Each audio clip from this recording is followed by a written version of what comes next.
नमस्कार. ठरलं तर मग ह्या मालिकेत आपण पाहत आहोत सायली इथे सुमन काकूला सांगते की तुम्ही नागराज काकावरती लक्ष ठेवा, त्यांच्या हालचाली मला सांगाल का. तर ती त्या सगळ्या गोष्टीसाठी तयार होते. ती म्हणत असते की हे मला वाईट वाटतं नागराज काकावर लक्ष ठेवणं, पण हे गरजेचं आहे. आपल्याला मूळ सूत्रधार शोधायचं असेल तर नागराज काकांच्या पाठलाग करायलाच हवा महिपतपर्यंत पोहोचण्यासाठी.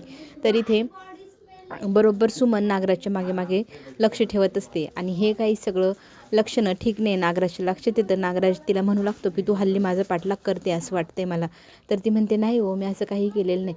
तर नागराज आता हिला सुमनला चांगला धडाच शिकवायचा असं ठरवतो. नागराज आता नाटक करत करत घराच्या बाहेर निघतो आणि तो एवढा घाईघाईत कुठे निघाला आहे. बहुतेक याला महिपतचा फोन आला असेल का, महिपतच्या मागे गेला असेल का म्हणून पाहण्यासाठी इथे सुमनही त्याचा पाठलाग करत असते. चालाखीने नागराजने आधीच त्याची माणसं तिथे पेरून ठेवलेली असतात आणि सुमन त्याच्या मागे मागे निरागसपणे जात असते आणि मागे वळून तो हळूच पाहतो. तर सुमन त्याच्या मागे येते. हे पाहिल्यानंतर तो लगेच एका बोळखंडात जातो.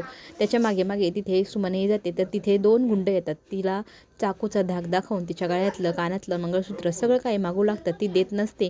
त्यावेळेला तिच्या गळ्यातलं मंगळसूत्र तो गुंड खेचतो आणि बांगड्या काढायला तिला सांगतो. ती पटकन तिथून पळ काढते आणि मंगळसूत्र इथे नागराजच्या हातात मग ती गुंड देतात. चांगलाच धडा आता नागराजने सुमनला शिकवलेला आहे. घाबरलेली सुमन आता नागराजचा काही पाठलाग करणार नाही.